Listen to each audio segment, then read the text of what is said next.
Next, I will explain for sixth problem. Log 8 to the 16, log 81 to the 8 into log 16 to the 81 is equals to 1.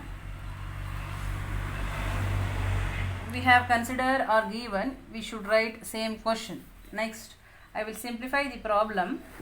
Log 8, we should write separately, divisible by log 16 into log 81 divisible by log 8 into log 16 divisible by log 81 is equals to 1.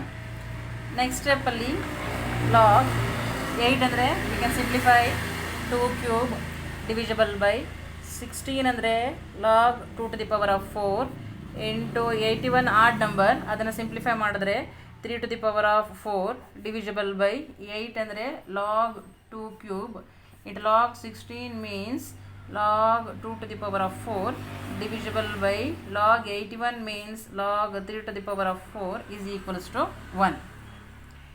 Next step, third law ಪ್ರಕಾರ m to the power of n ಅಂದರೆ first we should right power. ಇದನ್ನು ಅದೇ ಥರ ನಾವು simplify ಮಾಡಬೇಕು. First power ಬರೀಬೇಕು 3 log 2 divisible by 4 log 2 into 4 log 3 divisible by 3 log 2 into 4 log 2 divisible by 4 log 3.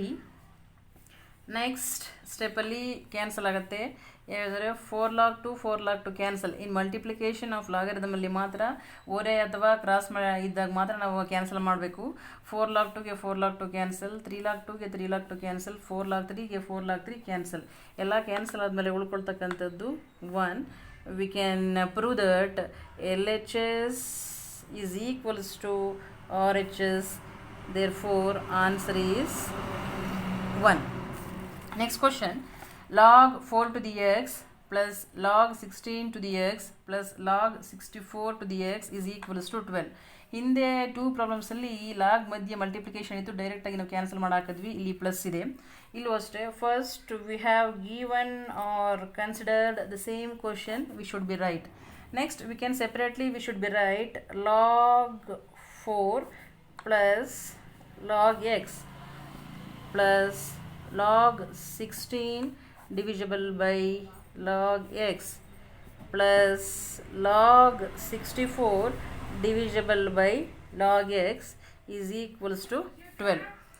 Next step ಅಲ್ಲಿ we can simplify log 4 ಅಂದರೆ 2 square divisible by log x plus log 2 to the power of 4 divisible by log x plus log 64 ಅಂದರೆ 2 2s 4 4 2s 8 8 2s 16 16 2s 32 32 2s 64 2 to the power of 6 divisible by log x is equals to 12. Next step, the third law we can apply. First we should write power, after we should write base.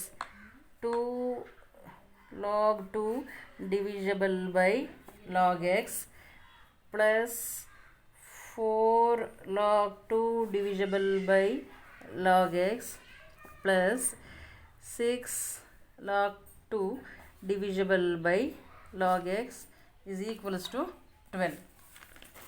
Next ಏನಾಗುತ್ತಪ್ಪ ಅಂದರೆ ಯಾವುದೇ ರೆಸಿಪ್ರೊಕಲ್ಸನ್ನು ಅಥವಾ ಭಿನ್ನರಾಶಿಯನ್ನು ಮಲ್ಟಿಪ್ಲಿಕೇಶನ್ನು ಮತ್ತು division ಇದ್ದರೆ ಡೈರೆಕ್ಟಾಗಿ ನಾವು cancel ಮಾಡ್ಬೋದು, ಕಾಟ್ ಮಾಡ್ಬೋದು. ಆದರೆ ವೆನ್ ಪ್ಲಸ್ ಆರ್ ಮೈನಸ್ ಇದ್ದರೆ we have taken for the LCM. ಈಗ ನಾವು ಇಲ್ಲಿ ಡಿವಿಷನ್ ಏನಾದರೂ ಮಲ್ಟಿಪ್ಲಿಕೇಶನ್ ಇದ್ದರೆ ಡೈರೆಕ್ಟಾಗಿ ಕಾಟ್ ಮಾಡ್ತಿದ್ದೋ, ಇಲ್ಲಿ plus here put in the plus we have taken for the LCM. ಇನ್ನೊಂದ್ಸಲ ಹೇಳ್ತೀನಿ, ಭಿನ್ನರಾಶಿಯಲ್ಲಿ ಅಥವಾ ರೆಸಿಪ್ರೊಕಲ್ಸಲ್ಲಿ ಇಂಟು ಅಥವಾ ಡಿವಿಷನ್ ಇದ್ದರೆ ಡೈರೆಕ್ಟಾಗಿ ಕ್ಯಾನ್ಸಲ್ ಮಾಡಬೇಕು. ಪ್ಲಸ್ಸು ಅಥವಾ ಮೈನಸ್ ಇದ್ದರೆ ನಾವು LCM ತೆಗಿಬೇಕು. We have taken for the LCM log x log x log x.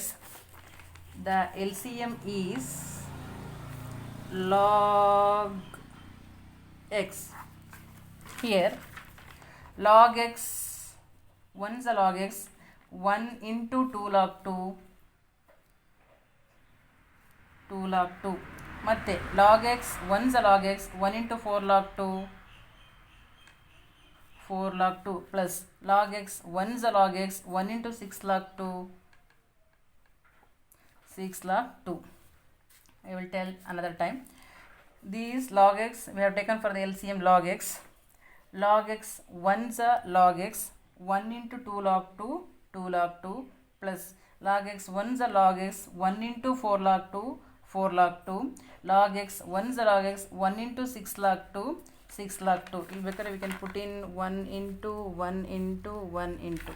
Log x 1's a log x, 1 into 2 log 2, 2 log 2 plus log x 1's a log x, 1 into 4 log 2, 4 log 2 plus log x 1's a log x, 1 into 6 log 2, 6 log 2 is equals to 12.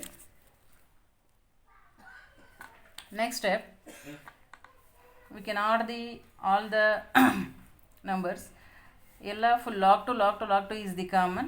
We should write log 2, but 2 plus 4 plus 6 2 4 6 6 12 12 log 2 ಇದಿಷ್ಟನ್ನು ಕೂಡಿದ್ರೆ 2 4 6 12 12 log 2 ಬರುತ್ತೆ. ಕೆಳಗಡೆ log x is equals to 12. Next ಸ್ಟೆಪ್ಪಲ್ಲಿ ಏನು ಮಾಡಬೇಕಪ್ಪ ಅಂದರೆ V cross multiply ಮಾಡಬೇಕು, ಓರೆ ಗುಣಾಕಾರ ಮಾಡಬೇಕು. ಈ 12 ಅನ್ನೋದು ಬೇಸ್ ನಮಗೆ ಆನ್ಸರ್ ಮಾಡೋಕ್ಕೆ. ಈಗ ಇಲ್ಲಿ ಏನಾದ್ರು 1 ಅಂತ ಅರ್ಥ. ಅದರಿಂದ 12 log 2 ಇಂದ 1ನ್ನು ನೀವು ಗುಣಿಸಿದ್ರೆ ಎಷ್ಟು ಬರುತ್ತೆ ಅಷ್ಟೇ ಬರುತ್ತೆ, ಸೇಮ್ ಆನ್ಸರ್. ಯಾವುದೇ ನಂಬರನ್ನು 1ರಿಂದ ಗುಣಿಸಿದ್ರೆ ಅಷ್ಟೇ ಬರುತ್ತೆ. 12 log 2 1's are 12 log 2 equals log x into 12, log x into 12, 12 into log x, 12 log x. We should write 12 into log x, 12 log x. ಇಲ್ಲಿ 12 12 ಕ್ಯಾನ್ಸಲ್ ಆಗುತ್ತೆ. ಉಳ್ಕೊಳ್ಳೋದೇನಪ್ಪ ಅಂತಂದರೆ log 2 is equals to log x. Next ಸ್ಟೆಪ್ಪಲ್ಲಿ log cancel ಆಗುತ್ತೆ. The 2 is equals to x, therefore x value is equals to 2. Next one, simplify log 64 by log 3 divisible by log 8 by log 9. We have considered or given the question, we should be right same. Next, log 64 divisible by log 3. The division can convert into multiplication. Division multiplication ಆಗಿ convert ಆದಮೇಲೆ ಇದೇನಾಗುತ್ತಪ್ಪ ಅಂತಂದರೆ numerator denominator ಆಗುತ್ತೆ, denominator ನ್ಯೂಮರೇಟ್ರಾಗಿ convert ಆಗುತ್ತೆ. ಛೇದ ಅಂಶ ಆಗುತ್ತೆ, ಅಂಶ ಛೇದ ಆಗುತ್ತೆ. ಅದರಿಂದ log 8 ಬದಲಿಗೆ ಏನಾಗುತ್ತೆ, ಕೆಳಗಡೆ ಮೇಲೆ ಮೇಲ್ಗಡೆ ಕೆಳಗೆ ಬರುತ್ತೆ. Division can converting to multiplication ಅಂದರೆ ಬಾಕ್ಸೋದು ಗುಣಿಸೋ ಚೇಂಜ್ ಆದಾಗ ಈ ನಂಬರ್ಗಳು ಮೇಲೆ ಕೆಳಗೆ ಹೋಗೋದು, ಕೆಳಗೆ ಹೋಗೋದು ಮೇಲೆ ಬರುತ್ತೆ. ಅದರಿಂದ log 8 ಪ್ಲೇಸ್ಗೆ log 9 ಹಾಕಬೇಕು, ಕೆಳಗಡೆ log 9 ಪ್ಲೇಸ್ಗೆ log 8 ಹಾಕಬೇಕು. ನೆಕ್ಸ್ಟ್ ಸ್ಟೆಪ್ಪಲ್ಲಿ ವಿ ಕ್ಯಾನ್ ಸಿಂಪ್ಲಿಫೈ log 64. ಅದನ್ನು ನಾವು ಸಿಂಪ್ಲಿಫೈ ಮಾಡಿದ್ರೆ 2 to the power of 6 divisible by log 3 as it is ಬರಡಿ. log 9 ಅಂದರೆ log 3 square divisible by log 8 ಅಂದರೆ log 2 ಕ್ಯೂಬ್. ನೆಕ್ಸ್ಟ್ ಸ್ಟೆಪ್ಪಲ್ಲಿ ಥರ್ಡ ಪ್ರಕಾರ ಫಸ್ಟು ನಾವು ಪವರ್ ಬರೀಬೇಕು. ಅದರಿಂದ 6 log 2 divisible by log 3 into 2 log 3 divisible by 3 log 2. Next ಸ್ಟೆಪ್ಪಲ್ಲಿ log 2 cancel. ಇದಾದಮೇಲೆ log 3 ಕ್ಯಾನ್ಸಲ್. ಇದು ಮಲ್ಟಿಪ್ಲಿಕೇಶನ್ ಇರೋದ್ರಿಂದ log 2 ಹೋಗುತ್ತೆ, log 3 ಹೋಗುತ್ತೆ. ಮೇಲೆ ಉಳ್ಕೊಳ್ಳುತ್ತೆ 6 into 2. ಕೆಳಗಡೆ ಏನು ಉಳ್ಕೊಳ್ಳುತ್ತೆ 3 ಮಾತ್ರ. We should write 3 is equals to 6 2s are 12 divisible by 3 is equals to 4. ಇನ್ನೊಂದ್ಸಲ ಹೇಳ್ತೀನಿ ನೋಡಿ. ಇಲ್ಲಿ log 64 divisible by log 3 as it is ಬರೀಬೇಕು. ಡಿವಿಷನ್ ಇರೋದು ಇಂಟು ಕನ್ವರ್ಟ್ ಆದಾಗ ನ್ಯೂಮರೇಟರ್ ಡಿನಾಮಿನೇಟರ್ ಆಗುತ್ತೆ, ಡಿನಾಮಿನೇಟರ್ ನ್ಯೂಮರೇಟರ್ ಆಗುತ್ತೆ. ಅಂದರೆ ಮೇಲೆ ಇರೋದು ಕೆಳಗೆ ಹೋಗುತ್ತೆ, ಕೆಳಗಡೆ ಮೇಲೆ ಬರುತ್ತೆ. ಅದರಿಂದ log 9 divisible by log 8. Next ಸ್ಟೆಪ್ಪಲ್ಲಿ ಸಿಂಪ್ಲಿಫೈ ಮಾಡಿ 2 to the power of 6 3 as it is ಬರಡಿ 3 square 2 cube. Next power first ಬರೀಬೇಕು. 6 log 2 divisible by log 3 into 2 log 3 divisible by 3 log 2. log 2 cancel, log 3 cancel. ಮೇಲೆ ಉಳ್ಕೊಳ್ಳೋದು 6 into 2, ಕೆಳಗಡೆ 3. 6 2s are 12 divisible by 3, 3 1s are 3 4s are, therefore answer is equals to 4.